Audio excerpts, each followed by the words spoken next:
राधास्वामी राधास्वामी।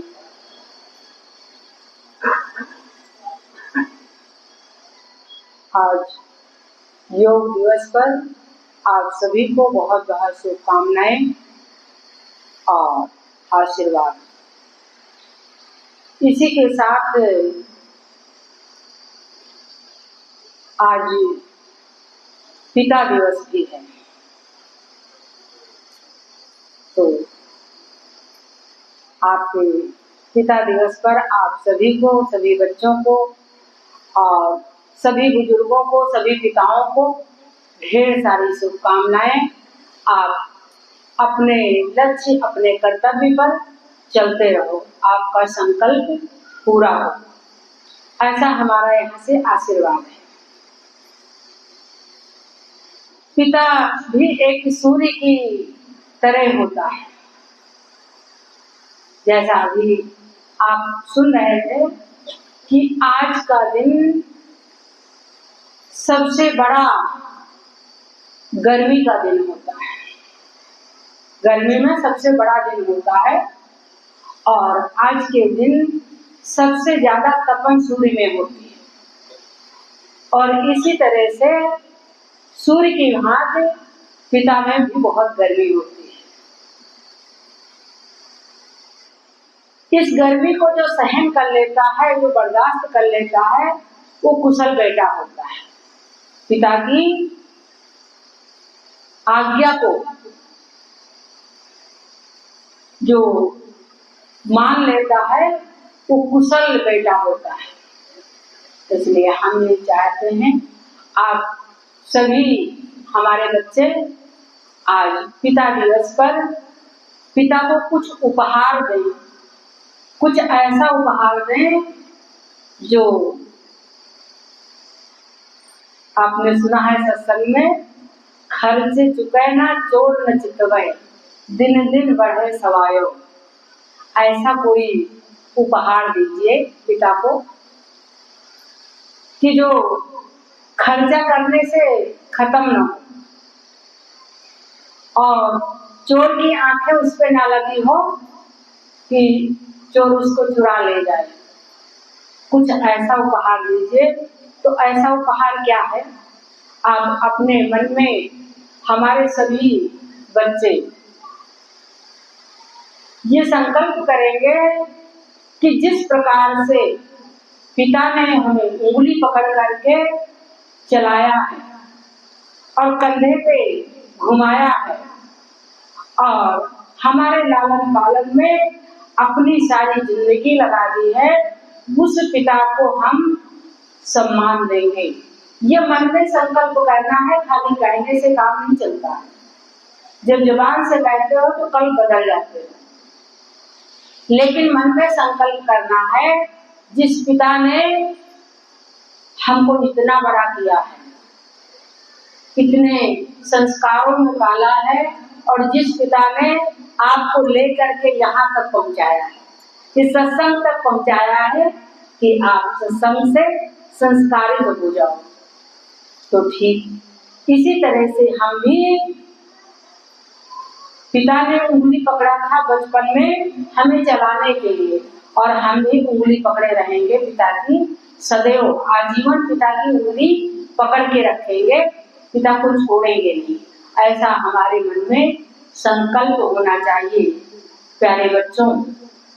तो पिता दिवस पर ये आप अपने मन में संकल्प करेंगे कि पिता का सम्मान कहीं घटने न पाए, पिता का अपमान कहीं होने न पाए, कहीं हमारे बातों से, कहीं हमारे पारिवारिक लोगों से पिता का अपमान न होने पाए।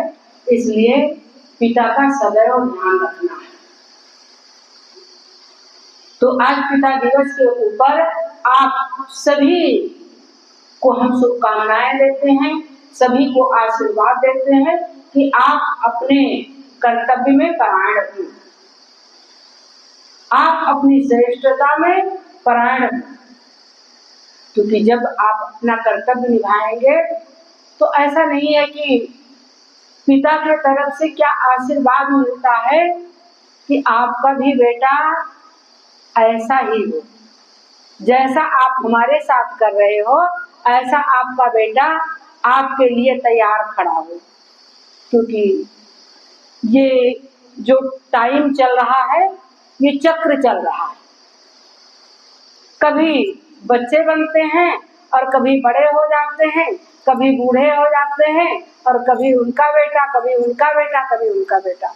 तो ये सब चक्र चल रहा है, ये सभी के लिए चल रहा है। ऐसा नहीं है कि किसी के लिए नहीं चल रहा है। किसी के बुढ़ापा नहीं आएगा और किसी को बेटा नहीं होगा, सबको बेटा हो और सबके बेटे लायक बने। तो हमारी ऐसी कामना है कि आप सभी लायक हो। किस लायक?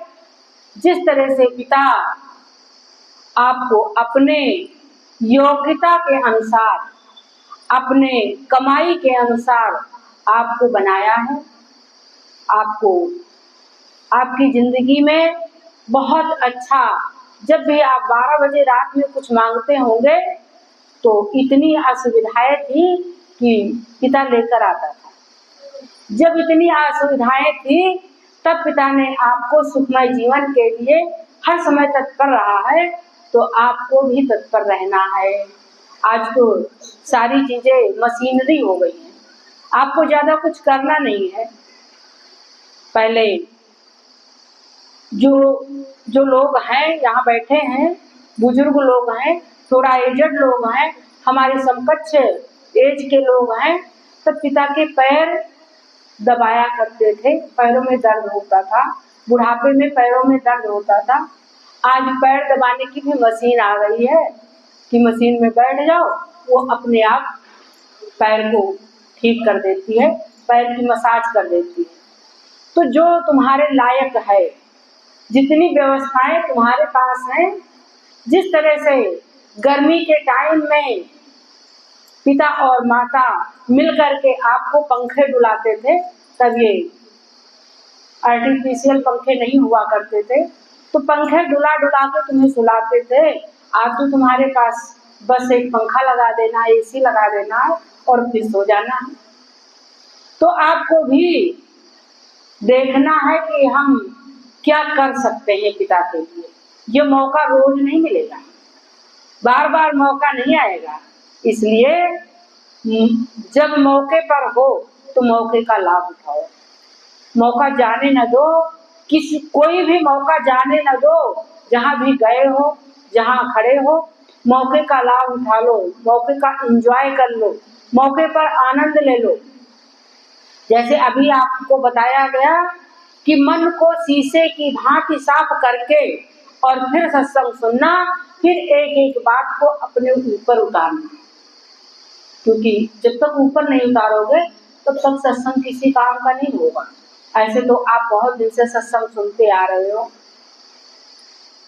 और अगर उतारा ना जाए सत्संग तो फिर वो किसी काम का नहीं होगा। तो अब क्या करना क्या है हमको? इस जीवन को सुखमय बनाना है, परिवार को सुखमय बनाना है। ये हमारे गुरु जी की आज्ञा थी कि ये छोटा सा संसार है घर और परिवार का, छोटा सा संसार है घर और परिवार का। घर में नहीं है शांति तो घट में कहां से लाओगे? तो आपको क्या करना है? सुखमय जीवन जीने के सूत्र अपनाने हैं। किस तरह से हमारा जीवन सुखी हो?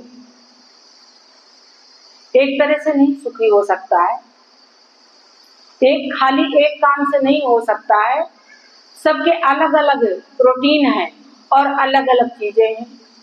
बरसात आएगी तो छाता लेकर चलना पड़ेगा, नहीं तो आप भीग जाओगे और फिर स्वास्थ्य खराब हो जाएगा। गर्मी आएगी तो छांव ढूंढना पड़ेगा, धूप में खड़े रहने से काम नहीं चलेगा। और ठंडक आएगी तो गर्म कपड़े पहनने पड़ेंगे। फिर आप कह दो हम योगी हो गए हैं, हम त्यागी हो गए हैं, इससे काम नहीं चलेगा। शरीर को सुरक्षित रखना पड़ेगा। नंबर 1 पर स्वस्थ शरीर में स्वस्थ मन हुआ करता है। शरीर को स्वस्थ रखना पड़ेगा। किस तरह से? योग करके, आध्यात्मिक योग करके। जो आज का योगा दिवस है वो शारीरिक योग। शरीर को स्वस्थ रखने के लिए शारीरिक योग जरूरी है और मन को स्वस्थ रखने के लिए आध्यात्मिक योग हुआ करता है। तो इसलिए आध्यात्मिक योग और ईश्वर को पाने के लिए आत्मिक योग हुआ करता है। तो सभी योगों को हमको अपनाना पड़ेगा, क्योंकि शरीर सुखमय रहे तो शारीरिक योग और मन स्वस्थ रहे इसके लिए मानसिक योग। मानसिक योग में क्या क्या आता है? रामायण, भागवत, कथा, पुराण और ज्ञानवर्धक पुस्तकें पढ़ना। और मन स्वस्थ रखने के लिए कुछ दान भी किया जाता है, क्योंकि दान करने से आपका मन खुश हो जाता है। जिस कारणों से मन खुश हो जाए, जिस कार्य को करने से मन खुश हो जाए, जब किसी को 1 गिलास पानी देते हो तो आपका मन खुश हो जाता है कि जब हम पानी ठंडा पी लेते हैं गर्मी के टाइम में तो हमारा रोम रोम प्रफुल्लित हो जाता है और किसी को 1 गिलास पानी दे करके आप बहुत खुश होते हो। तो जिस तरह से आपको खुशी मिले ठीक उस तरह से कार्य करो। लेकिन ये बहुत जरूरी है कि गर्मी के टाइम में किसको किसको, जो बच्चे हमारे छोटे अनजान हैं वो बोल नहीं सकते, वो जान नहीं सकते कि हमको प्यास लगी है और हमको पानी की जरूरत है, हमको कितना पानी पीना है, बच्चे जान नहीं पाते। वो रोते हैं, आप कुछ खाने की चीज दे देते हो, फिर भी नहीं जान पाते हो। उनका मुंह सूख रहा है, आप कुछ और कर देते हो। तो बच्चों को और बुजुर्गों को जो एक जगह बैठ गए, और ऐसा देखा गया है कि 60 साल के बाद कोई जब तक काम कर रहा होता है तो कर रहा होता, और जब एक जगह बैठ जाता है तो उसका मन होता है 1 गिलास पानी कोई यहीं ले आए, कोई चाय बना दे तब हम बिस्तर से उठें।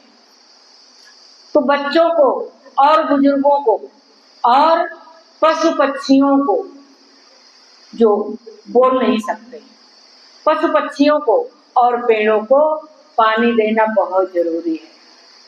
और अपना इतिहास ऐसा कहता है।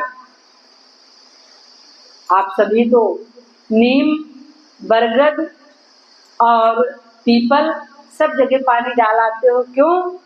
क्योंकि पूजा के बहाने सिंचाई हो जाती है, पूजा के बहाने कि पत्ते हरे हो जाएं। तो इसलिए पौधों को पानी देना भी जीव के बराबर है। नहीं, कल को पौधे सूख जाते हैं, पानी नहीं मिलता तो कल पौधे मुरझाए मिलते हैं। तो जब पौधे मुरझाते हैं तो इसी तरह से उनसे शिक्षा लो कि हमारे लोग, जो हमारे बुजुर्ग हैं, जो हमसे बड़े लोग हैं, उनको पानी पिलाने का विधान हुआ करता था। जेठ महीने में लोग प्याऊ लगवाया करते थे। ऐसा आप सभी जानते हैं कि लोग प्याऊ लगवाया करते थे, शरबत बंटवाया करते थे।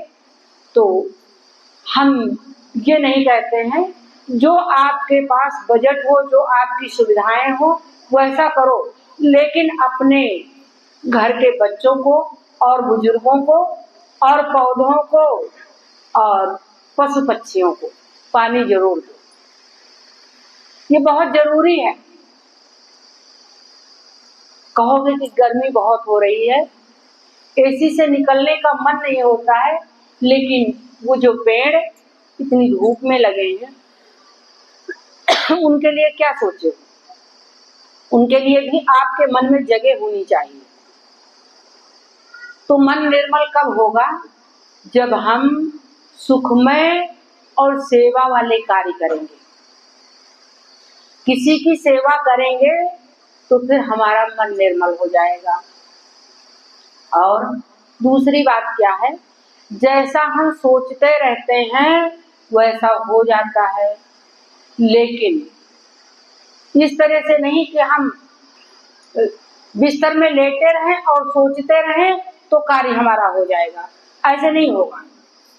जिसके बारे में हम सोच रहे हैं कि इतनी बड़ी बिल्डिंग बनवा लें, उसमें इतने 4 BHK और 5 BHK यानी 5 कमरे होने चाहिए, 5 कमरे होने चाहिए।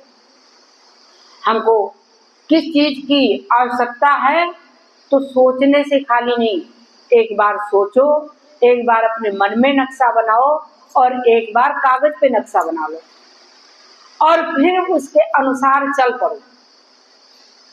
खाली सोचते सोचते नहीं काम चलेगा, उसके अनुसार चल पड़ो कि अब हमको ऐसा मकान की जरूरत है, मकान की जरूरत है। क्यों? हम किराए से कब तक रहेंगे? किराए से कब तक रहेंगे? इस किराए के मकान में रह रहे तो सत्संग की जरूरत पड़ी कि हम अपने आप को जान जाएं, क्योंकि ये किराए का मकान है, कभी भी खाली करना पड़ेगा। इसलिए अपने जीव को और अपनी आत्मा को जानने के लिए यहाँ सत्संग चले आए, क्योंकि किराए के मकान में रह रहे हैं। ये किराए का मकान कब तक हमारा साथ देगा? इसलिए जब हम स्वावलंबी होंगे, स्व माने आत्मा, आप सभी जानते हो, रोज बता देते हैं, स्व माने आत्मा और स्वावलंबी स्वलंबन यानी कि खुद का कार्य, आत्मा का कार्य हम अपने आप कर लेंगे तो फिर इस किराए के मकान का डर नहीं है। हमारा बोरी बिस्तर तैयार है, जब कोई आएगा मकान खाली कराने तो मकान खाली स्वेच्छा से कर देंगे, क्योंकि बोरी बिस्तर तैयार है। इस बोरी बिस्तर तैयार करने के लिए अनेकों सत्संग ज्वाइन करते हो, लेकिन वहां भी किसी कार्य में फंस जाते हो और अपने लक्ष्य को तय नहीं कर पाते हो, अपनी स्व को जान नहीं पाते हो। यहाँ जानने आए हो स्व को, अपने आप को जानने आए हो। लेकिन ये माता जी क्या करती हैं कि जिस घर में हो पहले वो घर सुखी हो। आप एक बहू हो तो कुशलता से अपना बहू होने का रिश्ता निभाओ, कुशल बनो, कुशल बहू बनना है। खाली होड़ में नहीं चले जाना है। किस होड़ में? आपको यहाँ पर लाया गया, क्यों लाया गया? अपने घरों में सब अपनी योग्यता अनुसार अपने से योग्य बहू चुन करके लाए हैं, अपने से योग्य बहू चुन करके लाए हैं। और तुम्हारा पड़ोसी कम पढ़ा लिखा हो, ना पढ़ा लिखा हो, आकर के तुमको भड़का दे तो तुम्हारी योग्यता किस काम की बेटा? किसी काम की नहीं बची ना। तुम्हारी योग्यता का कोई मतलब नहीं है। तुम्हें तो गुरु तो यहाँ इसलिए बिठाला कि तुम अधिकारी बन जाओ, अधिकारी नहीं पूर्ण अधिकारी बन जाओ। खुशी न चूमे पाओ तुम्हारे, जिम्मेदार हमें ठहराओ। अधिकारी बनाने के लिए तुम्हारे घर वाले, तुम्हारी सास, जिन घरों की बहुएं हो, तुम्हारी सास तुम्हें अधिकारी बनाने लाई है। लेकिन वो कहती पूर्ण अधिकारी बन जाओ, मेरी चाबी मुझसे ले जाओ, मेरा घर मुझसे ले लो, मेरा सब कुछ मुझसे ले लो, लेकिन अधिकारी बन जाओ। पहले अधिकारी बन जाओ। तुम्हारे अंदर अधिकार होना चाहिए बहू होने का, सास को निभाने का अधिकार होना चाहिए। खुशी न चूमे पाँव तुम्हारे, जिम्मेदार हमें ठहराओ। इसलिए जहां पर आई हो कुशल बहू बना के कोई लेकर आया है, अपने से संपन्न और अपने से योग्य बहू, अपने से सुंदर बहू लोग छांट करके लाते हैं। लेकिन जब तुम घर में आई तो तुम 2-4 लोग जो तुम्हारे आसपास के तुम्हारे नात रिश्तेदार हैं वो तुम्हें भड़का दिए, जो तुमसे कम पढ़े लिखे हैं वो तुमको भड़का दिए। बताओ, तुम्हारी योग्यता वहीं पर बेकार हो गई, तुम बेकार हो गई। क्या फायदा निकला तुम्हारी योग्यता का? इसलिए जो तुम्हारी योग्यता है उसका उपयोग करो। तुम्हारी योग्यता क्या है, तुम्हारी पढ़ाई लिखाई क्या है, उसका उपयोग करो। और उपयोग करके क्या करना है, आज की पहले की सासू माँ तो चाहती थी कि जब खाली हो तो थोड़ा सा मेरा पैर भी दबा दे। आज की सासू माँ तो तुम्हारा मुंह ही देख रही हैं कि पैर तो अलग रखो, कपड़े अलग रखो कि मेरे कपड़े धुल देंगी, मेरी साड़ी धुल देंगी, ये सब तो अलग रखो। तुम्हारा मुंह देख रही, बताओ खाने में क्या खाओगी, क्या व्यवस्था करा दे, क्या बनवा दे तुम्हारे लिए और क्या बना दे, बताओ क्या खाओगे? तो फिर अब भी तुम खुश ना हो, तुम्हारा मुंह सीधा ना हो तो फिर कभी नहीं सीधा हो सकता है। क्यों? क्योंकि तुम्हारे मन में विग्रह चल रहा है, तुम्हारे मन में विघटन चल रहा है, तुम्हारे मन में नकारात्मक शक्तियां भर गई हैं और वो नकारात्मक ही दिखाएंगी। इसलिए मन को शीशे की भांति रखो, जो अच्छा और बुरा सब कुछ देख सके, मन को शीशे की भांति रखो। जो सत्संग में आकर के तुम्हें ये दिखाए, ये दर्शाए कि जीवन खुशमय कैसे होगा और सुखमय कैसे होगा, परिवार सुखमय कैसे होगा। तो परिवार, एक बैलगाड़ी देखा है? नहीं देखा है। तो 4 व्हीलर देखे हो, वो 4 पहियों पे चल रहा है। 4 व्हीलर 4 पहियों पे चल रहा है, कार तुम्हारी 4 पहियों पे चल रही है। अगर एक पहिया मिस्टेक हो जाए तो कार चलेगी नहीं। एक पहिया कुछ गड़बड़ हो जाए तो अचानक कार रुकेगी, एक्सीडेंट हो जाएगा। 4 पहियों पे कार चल रही है। तो इसी तरह से ये परिवार तुम्हारा 4 पहियों पे चल रहा है। एक तुम्हारे सास ससुर हो गए और एक पति और पत्नी तुम लोग हो गए। 4 पहियों पे ये चल रहा है। और आज बच्चों की पढ़ाई के चक्कर में, बच्चों को आगे बढ़ने के चक्कर में बाहर निकल जाते हो तो पति और पत्नी पे परिवार चल रहा है। तो एक सिक्के के दोनों 2 पहलू होते हैं। पति और पत्नी दोनों मिल करके अगर बच्चों को उन्नतिशील बनाएंगे, बच्चों की पढ़ाई लिखाई करवाएंगे, तभी बच्चे आगे बढ़ पाएंगे। एक आदमी की तुम बच्चों को पढ़ाओ और तब तक हम सत्संग करते हैं, इससे काम नहीं चलने वाला है। झूठ मूठ का हम नहीं कहेंगे कि भैया तुम सत्संग कर लो, तुम्हारी पत्नी जिम्मेदारियां निभाएंगी, ये नहीं हो पाएगा, ये बिल्कुल नहीं हो पाएगा। इससे कुछ भी नहीं होगा। 2-4 दिन तुम्हें ऐसा लग रहा होगा, 2-4 दिन लग रहा होगा कि बड़ा, हम पेड़ में पानी भी नहीं डालते हैं, बड़ा हरा भरा दिख रहा है, लेकिन अचानक कब सूख जाएगा इसको कोई पता नहीं है।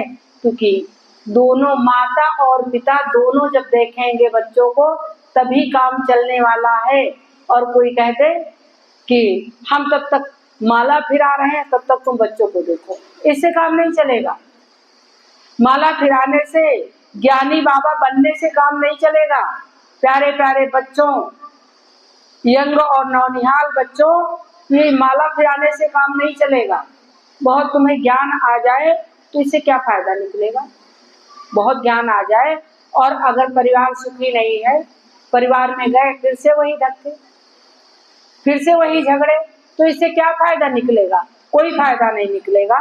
एक छोटी सी कहानी आप सभी जानते हो, हम याद करवा रहे हैं खाली, कि एक राजमहल में एक फकीर आए, बहुत अच्छे, बहुत बड़े फकीर आए।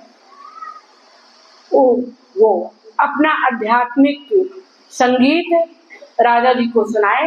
राजा जी बड़े खुश हुए और मंत्रियों से कहा कि फूलों का नहीं चांदी का हार पहना दो फकीर को। तो फकीर बड़ा खुश हो गया। तो फकीर ने सोचा कि राजा पात्र हैं, अधिकारी हैं, इनको और कुछ बढ़िया सुनाया जाए। तो और बढ़िया संगीत सुनाया। तो कहा कि चांदी का हार रिजेक्ट करो, सोने का हार पहना दो फकीर को। बाबा जी को सोने का हार पहना दो। बाबा जी और खुश हो गए कि देखो मेरा कितना सम्मान हो रहा है, सोने का हार मिल रहा है।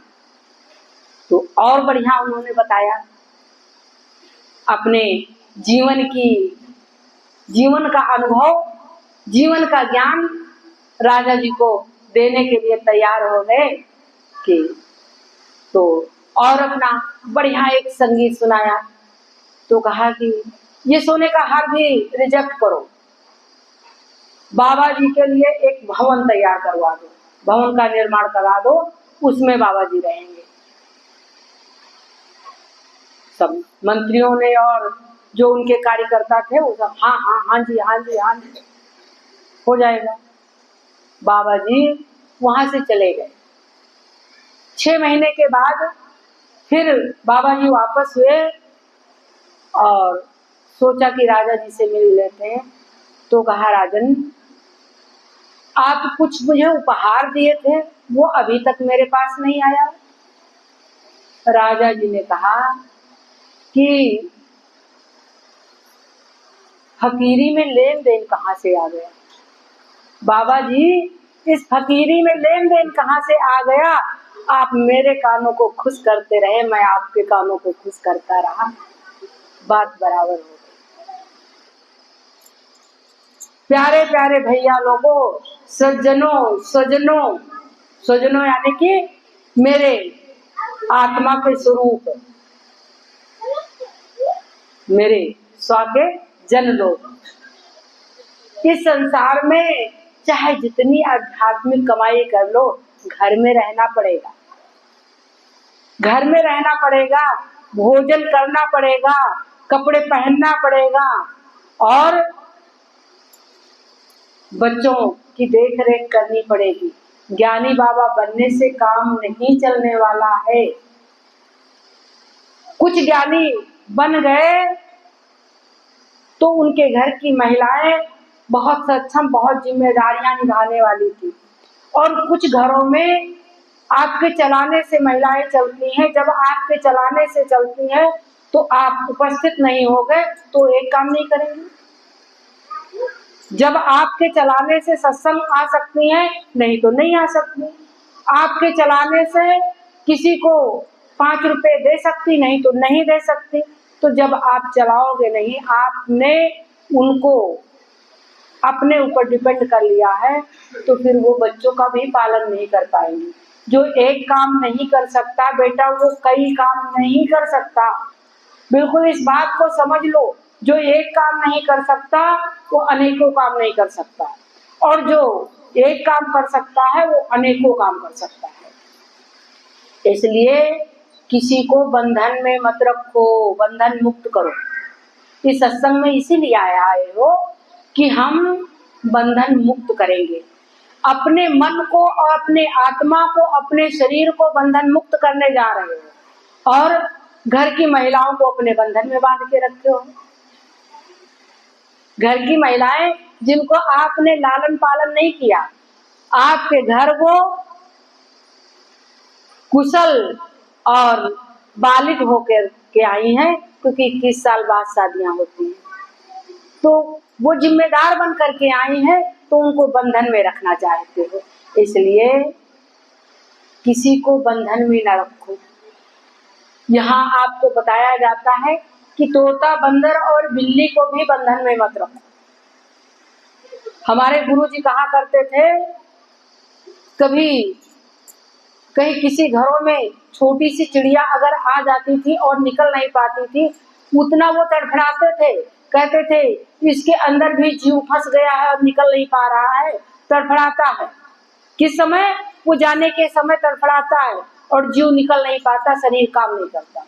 ठीक इसी तरह से ये चिड़िया फंस गई है, जल्दी से चिड़िया को निकालो किसी तरह से। तो जब चिड़िया और जीव जंतु को बंधन में रखने को मना किया गया आपको कि तोते को भी पिंजरे से स्वतंत्र कर दो, और जानवर को भी स्वतंत्र करो कुछ देर के लिए, इसलिए क्योंकि जानवर पता नहीं है, वो किसी के खेत में चले जाएंगे और मालिक के ऊपर मार पड़ेगी, इसलिए जानवर को बांध के रखे हो, लेकिन थोड़ी देर के लिए चराने के बहाने उन्हें स्वतंत्र किया जाता है। तो ठीक इसी तरह से अपने घर के बच्चों को, महिलाओं को थोड़ा थोड़ा छोड़ दो, थोड़ा स्वतंत्र करो, उनको भी सत्संग में आने का, उनको भी लोगों के साथ बैठने का मौका दो। किसी के साथ बैठ करके कहीं से बहुत सारी शिक्षाएं मिलती हैं। जब जाते हो, बाहर निकलते हो, तो कहाँ का क्या नियम है, कहाँ का क्या नियम है, कहाँ पर क्या होता है, सब आपको बहुत सारी शिक्षाएं मिलती हैं, और उन नियमों को, उन छोटी छोटी अच्छाइयों को आप जीवन में ग्रहण करके एक बड़ी सी अच्छाई बन जाती है। इसलिए सुखी जीवन के मंत्र जो हैं वो क्या है कि घर में शांति होगी तो घट में शांति होगी, वर्णन नहीं हो पाएगी। और तीसरी बात क्या है, आए दिन घटनाएं होती हैं, आए दिन बीमारियां आ जाती हैं मेरी प्यारी बहुओं, बेटियों और भैया लोग। देखो, हर घर का जैसा पियो पानी वैसे हो पानी, और जैसा संग होता है वैसा रंग चढ़ जाता है, जैसा भोजन करते हो वैसे सेल्स बन जाते हैं शरीर में। तो ऐसा नहीं है कि जहां जाओ वही भोजन करने के लिए तुम तैयार बैठे हो। 2 रोटी के अलावा इस शरीर को एक बार में कुछ चाहिए नहीं, तो वो 2 रोटी के लिए कहीं एक फल, एक सेब खा लो, 2 रोटी का काम कर लेता है। कभी 1 गिलास जूस पी लिया, कभी 2 गिलास पानी पी लिया, 2 रोटी का कार्य कर देता है। ऐसा नहीं हर जहां जाओ वहीं खाना खा लो, जहां जाओ वहीं खाना खा लो। इसलिए थोड़ा ध्यान रखो, ध्यान दे करके खाओ, क्योंकि जिन घरों में इसका पता नहीं है कि ले करके खाने की सामान निकली और नीचे झाड़ू पड़ी, भागती झाड़ू फांदती जा रही है, तो क्या असर होगा?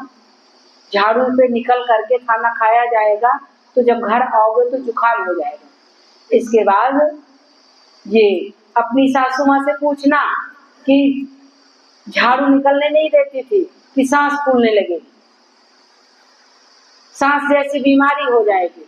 और घरों में महिलाएं झाड़ू फांदती जा रही हैं, चप्पल जूते बाहर निकाल दिया, पैर में होते तो कम से कम निकलते नहीं, बाहर किचन के बाहर चप्पल जूते रखे और खाना फंदा के उसी पे ले जा रहे। तो हम लोगों के टाइम पर अभी गांव में औघड़ आ जाते हैं, औघड़ बाबा, तो कहते हैं जूता पर बैठाल के खाना खिला दो औघड़ को, तो घर के छरभाड़ चले जाएंगे।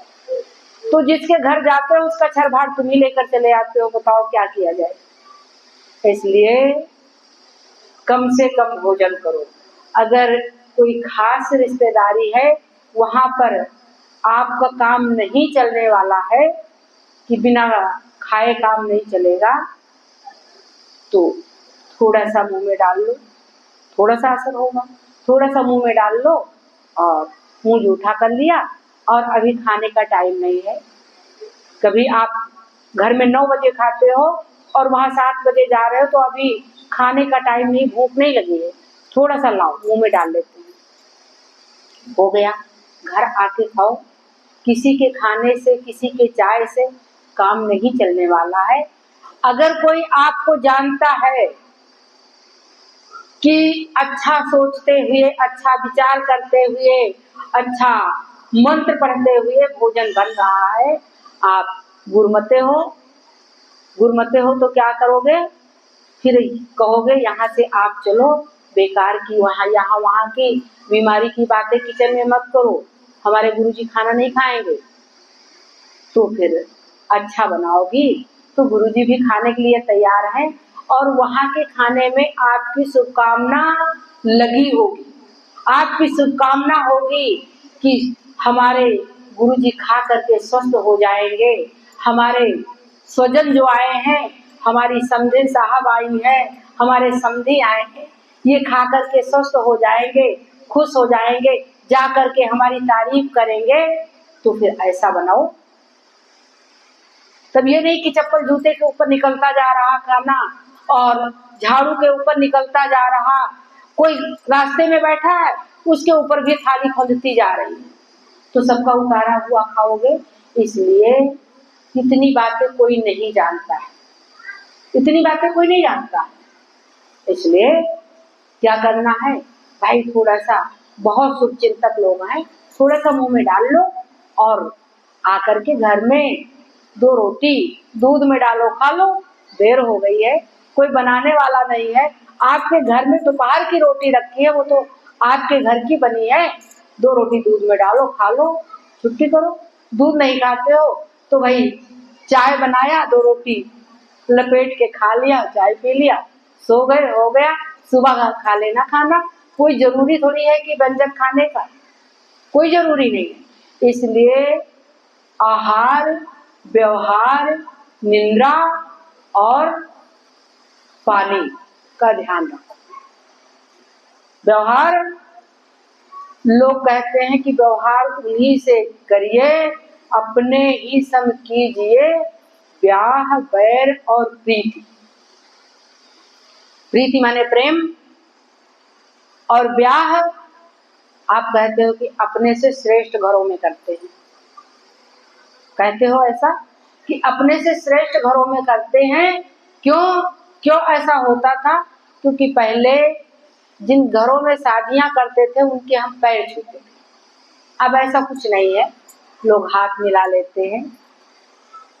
पैर वैर छूने का तो धीरे धीरे चलन जा रहा है, लेकिन पैर छूना चाहिए। जब किसी के सामने आप झुकते हो तो आपके लिए उतना वो भी झुक जाता है, तो इसलिए हम उसके पैर नहीं छू पाएंगे, इसलिए अपने से श्रेष्ठ घरों में शादियां की जाती थी। तो अपने ही सम कीजिए, ब्याह बैर और प्रीति। प्रीति अपने ही समकक्ष में हो पाती है, अपने बराबरी में हो पाती है। ये तो कहने की बात है, एक दिन हो जाती है, लेकिन जब सत्संग में आते हो तो सत्संग में सब एक समान होते हैं, क्योंकि यहाँ तो सारे लोग समकक्ष हो। यहाँ पर एक ही परिवार के इतने लोग, यहाँ पर जात पात पूछे ना कोई, हरि का भजे सो हरि का होई। यहाँ पर जात पात की कोई बात थोड़ी है, यहाँ पर तो सारे लोग राधा स्वामी मत के परिवार के हैं, राधा स्वामी परिवार के सारे लोग। तो यहाँ पर तो सबका प्रेम एक जैसा है, लेकिन जो बातें जानने योग्य हैं उन्हें जानना चाहिए। वास्त दोष घर में कब हो जाता है? जब बिस्तर के नीचे झाड़ू लगा के बिस्तर के नीचे पड़ जाती है, झाड़ू लगा के कुर्सी के नीचे पड़ जाती है, झाड़ू सोफे के पीछे फेंक दी जाती है और उसी के ऊपर बैठा जाता है, तो वास्तु दोष होता है। बीमारियां आती हैं घर में बरकत चली जाती, पैसे बहुत कमाए जाते हैं लेकिन पैसे नहीं आते हैं। इतने लोग इकट्ठे बाद में हमसे पूछने लगो तो हम नहीं बता पाएंगे। इसलिए सत्संग के टाइम ही हम बता देते हैं कि जब वास्तु दोष होगा, घर गंदा पड़ा होगा, घर अस्त व्यस्त होगा, तो कितनी बार आप सभी को, बहू बेटियों को ये बताया जाता है कि मस्त रहो, व्यस्त रहो, लेकिन अस्त व्यस्त मत रहो। व्यस्त रहो यानी बिजी रहो, अपने काम में लगे रहो, और मस्त रहो जिसमें मस्ती आपको मिलती हो, गाने में, भजन में, जिसमें तराने में, जिसमें आपको मस्ती मिलती हो, बजा के गाना। बच्चे खाना बनाते हैं, किचन में मोबाइल रखा अपना, गाना बजाते हैं, डांस करते, फिर खाना बनाते हैं। अरे हमको क्या लेना देना, हमको तो खाना मिलना चाहिए कम से कम, खुशी से तो बनाते हो, खुश हो करके तो हा हा करते हो, अपना गाने बजाते हो, फिर हा हा करते हो, फिर खाना बनाते हो, हमको क्या बढ़िया है, हमको तो अच्छा खाना मिल रहा है। तो जिसमें तुम मस्त हो उसमें मस्त रहो और व्यस्त रहो अपने घर के काम काजों में, लेकिन अस्त व्यस्त मत रहो। जैसा तैसा पहन लिया, हमको टाइम ही नहीं मिला, जैसा तैसा खा लिया, टाइम ही नहीं मिलता है, कुछ भी खा लेते हैं, और जैसा तैसा बिस्तर सो गए। तो अस्त व्यस्त मत रहो, बाकी व्यस्त रहो। तो ठीक इसी तरह से आप अपने घर के वास्तु दोष को हटा सकते हो। वास्तु दोष में सोचोगे कि घर में भूत आता है और यही मन में विचार करते रहोगे तो भूत आ जाएगा, फिर भूत को बचा नहीं पाओगे। क्योंकि एक बार मन में विचार करते हो और एक बार कहते हो कि हम बीमार हुए तो हमारे पर भूत सवार हो गए। एक बार सोचते हो कि कोई कुछ कर देता है और एक बार सोचते हो फिर से सोचने लगते हो। और ना मानो तो एक बात हम आपको बताएं, जब कभी लड़की के लिए लड़का देखना हो और जब कभी लड़के के लिए लड़की देखना, तो एक फोटो को 3 दिन तक लगातार तुम फिर उठा लाओ फोटो को देखो, फिर उठा लाओ फोटो को देखो। जो लड़का अच्छा नहीं लगता है वो भी अच्छा लगने लगता है, क्योंकि उसकी रूपरेखा बदल जाती है। उसकी जो ऊपर से नीचे तक फिर आपको लगेगा बॉडी फिटनेस कितनी बढ़िया, आंखें कितनी बढ़िया है और हाइट कितनी बढ़िया है, इसमें तो कोई कमी ही नहीं है। और जब 7 पॉइंट आपको मिल जाते हैं अच्छे, तो उसको अच्छा कहते हैं। जब 7 पॉइंट मिल जाते हैं तो उसे अच्छा कहते हैं, बढ़िया कहते हैं। तो एक बार करके देख लो, ना मानो हमारी बात तो करके देख लेना। तो जो बात बार बार आपके मन में आती है वो क्या होता है, फिर आपका स्वास्थ्य अस्वस्थ हो जाता है। और जब अस्वस्थ हो जाता है तब तुमको लगता है किसी ने कुछ करवा दिया, किसी ने कुछ करवा दिया। और फिर अब वही बात बढ़ती है तो फिर आपको लगता है, फिर आपकी कोई बीमारी आ जाती है और फिर वो बीमारी घर कर लेती है। वो आपके अंदर मानसिक रूप से उतर जाती है, जिससे कहते हैं मानसिक रोग, मनोरोग हो जाता है। उस बीमारी का, भूत का, पिशाच का, बैताल का, किसी के कुछ करवाने का, नेगेटिव शक्तियों का आपके अंदर मनोरोग हो जाता है। फिर आप वही सोचते रहते हो और यहाँ सत्संग में भी आते हो तो 2-4 साल में भी यहाँ से निकाल नहीं मिलता, क्योंकि घर जाते हो फिर वही कहने लगते हो कि किसी ने कुछ करवा दिया। ये करवाना धरवाना कुछ नहीं होता है, जंत्र मंत्र सब झूठ है। मत भरमो जिनको सार सत्य जाने बिना कागा हंस न हो। कौवा हंस नहीं बन सकता है जब तक सार शब्द न जाने। जब सार शब्द क्या है कि हंस समुद्र में जाकर के मोतियां ढूंढ करके खा लेता है और पानी को नहीं पीता है। दूध और पानी एक साथ मिला के रख दो, दूध पी लेता है और पानी नहीं पीता, पानी छोड़ देता है, तो हंस वो होता है। और यहाँ सत्संग में जब आए तो गुरुओं ने कह दिया हंसों, आपको सीधा हंस पर ले आए। यहाँ नीरचीर विवेकी नहीं कहा हंसो शुद्ध करो अपने देश। यहाँ आए तो शुद्धि मत बिसरी, भूल गए वो देश। कहाँ से आए हो, शुद्ध करो अपनी।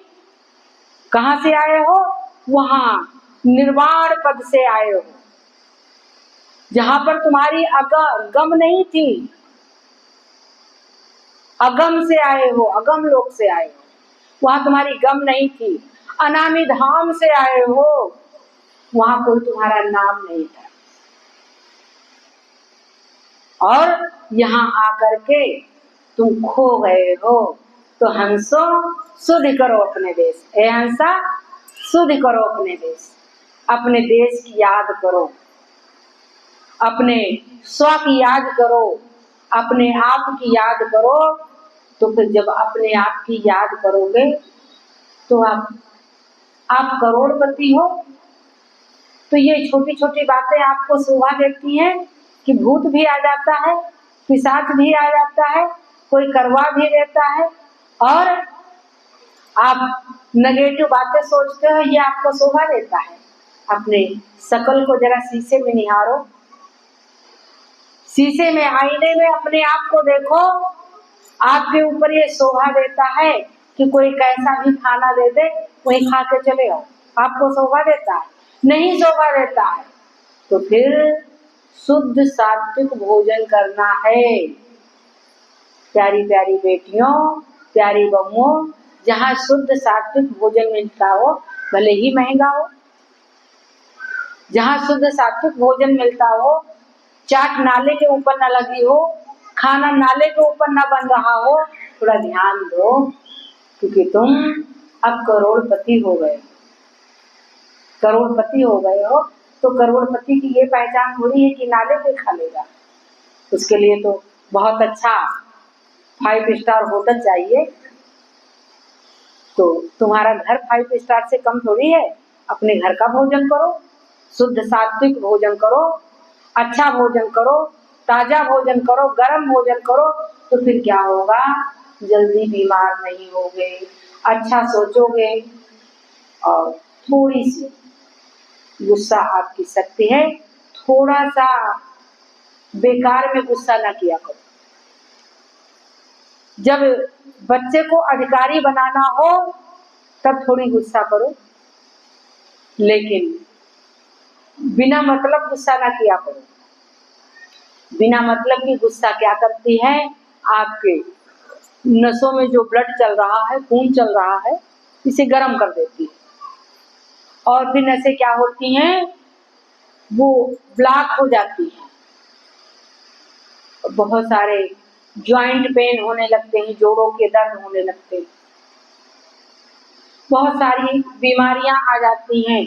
और जो आपकी रीढ़ की हड्डी है उसके अंदर द्रव भरा हुआ है, 33 गुड़ियां हैं आपके रीढ़ की हड्डी में, और एक भी खराब हो जाए तो कोई ना कोई कमर झुक जाती है, कभी कंधा झुक जाता है, सर्वाइकल पेन हो जाता है, बहुत सारे, थोड़ा सा दबाव आता है तो आपके पैरों हाथों में सूजन आने लगती है, सुन्नपना हो जाता है। तो उसको गर्म न करो गुस्सा करके, उस द्रव को गर्म न करो। जहां तक बन पड़े ऐसी जगह ढूंढो जहां पर खुशियां मिलती हों।